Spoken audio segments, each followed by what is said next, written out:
lagi di podcast Financial Halal bareng saya, Diana Amalia. Di sini kita mau ngebahas topik seru tentang peran BI dan OJK dalam keuangan syariah di Indonesia. Dan tentunya di sini saya tidak sendirian. Di sini ada dua rekan teman saya yang akan membahas topik ini lebih lanjut, yaitu di sini ada Maudi dan Ani. Halo. Halo semuanya, perkenalkan saya Maudiawati. Makasih ya Dana sudah mendampingi. Semoga bisa ngobrol bareng hari ini. Halo semuanya, perkenalkan nama saya Anikyani. Seru banget ya kita bisa sharing bareng kalian tentang topik yang penting banget ini. Oke, sebelum kita lanjut ke soal pembahasan BI dan OJK, sebelumnya aku mau nanya dulu nih sama Maudi. Jadi sebenarnya keuangan syariah itu apa sih? Lalu perkembangannya di Indonesia saat ini tuh kayak gimana? Baik, jadi gini Diana. Keuangan syariah itu sistem keuangan yang ikutin aturan Islam. Nah, prinsip dasarnya itu nggak boleh ada bunga atau riba, lalu nggak boleh ada kredit berdasarkan berlebihan atau boror, dan nggak boleh ada unsur perjudian atau maksiat. Nah, di Indonesia sendiri, keuangan syariah sudah berkembang pesat. Kita sudah punya perbankan syariah, asuransi syariah, pasar modal syariah, dan fintech syariah. Indonesia juga berpotensi besar menjadi pusat keuangan syariah dunia karena jumlah muslimnya yang terbesar. Itu dia. Wah, menarik banget nih. Kalau menurut Ani, bagaimana sih perkembangan keuangan syariah pada saat ini?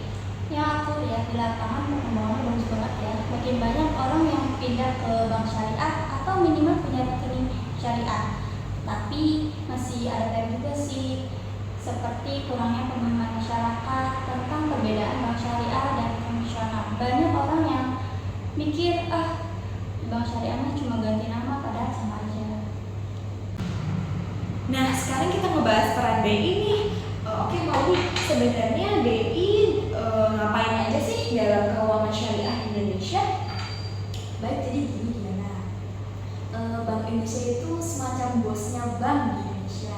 Dalam keuangan syariah, Bank Indonesia memiliki peran penting. Di antaranya yang pertama, mengatur kebijakan moneter syariah seperti Sertifikat Bank Indonesia Syariah atau SBS. Lalu yang kedua, mengawasi sistem pembayaran syariah agar tetap halal dan transparan. Lalu yang ketiga, mendorong digitalisasi keuangan syariah untuk akses lebih mudah. Itu dia. Aku setuju banget. Sekarang BI juga bisa mendorong keuangan syariah masuk ke era digital. Dengan teknologi, layanan syariah bisa menjangkau masyarakat yang tinggal jauh dari kota. Jadi BI bukan cuma bikin aturan, tapi juga mendorong pertumbuhan keuangan syariah ya? Betul banget Diana, jadi Bank Indonesia itu nggak cuma ngatur, tapi juga aktif mendorong keuangan syariah agar terus berkembang dan mudah diakses oleh masyarakat. Oke, sekarang kita ngebahas tentang OJK nih. Aku mau nanya ke Ani, kalau menurut Ani, peran OJK dalam keuangan syariah itu kayak gimana sih? Jadi, kalau BI itu lebih ke kebijakan moneter, sedangkan OJK lebih fokus mengawasi bank syariah. OJK bertugas mengawasi bank syariah, pasar modal syariah, asuransi syariah, dan fintech syariah. Sejak 2013, pengawasan bank dipindah dari BI ke OJK. Jadi sekarang OJK memastikan bank syariah benar-benar patuh pada prinsip syariah, bukan cuma sekedar harga. Betul banget, jadi OJK juga bikin program edukasi keuangan syariah supaya masyarakat lebih percaya dan paham untuk menggunakan produk keuangan syariah. Wah, jadi menarik ya. Ternyata pengawasan bank syariah itu ternyata beda dari bank konvensional. Iya, beda banget. OJK tidak melihat keuangan bank yang sehat atau enggaknya, tetapi juga memastikan produk dan operasionalnya sesuai dengan syariah. Nah, jadi bagaimana sih peran BI dan OJK bisa bekerja sama dalam pengembangan keuangan syariah? Jadi mereka itu punya wadah namanya KPJKS atau Komite Pengembangan Jasa Keuangan Syariah untuk menyusun strategi pengembangan keuangan syariah. Selain itu, BI dan OJK juga bekerja sama dalam Komite Nasional Ekonomi dan Keuangan Syariah yang dibentuk langsung oleh Presiden untuk mempercepat pertumbuhan keuangan syariah di Indonesia. Jadi BI dan OJK itu bukan saingan ya teman-teman, justru saling melengkapi. BI lebih ke kebijakan moneter, sedangkan OJK lebih ke pengawasan lembaga keuangan. Sebelum kita tutup, sebelumnya saya mau tahu dulu dong tantangan serta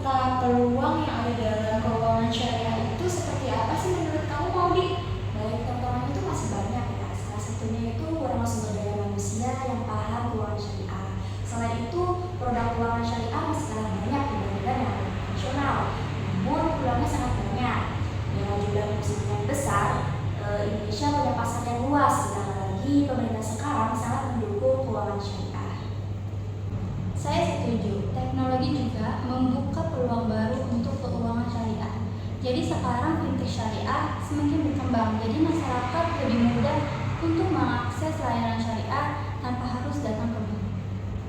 Terima kasih banyak kepada Maudi dan Andi sudah sharing-sharing ilmu yang sangat bermanfaat ya.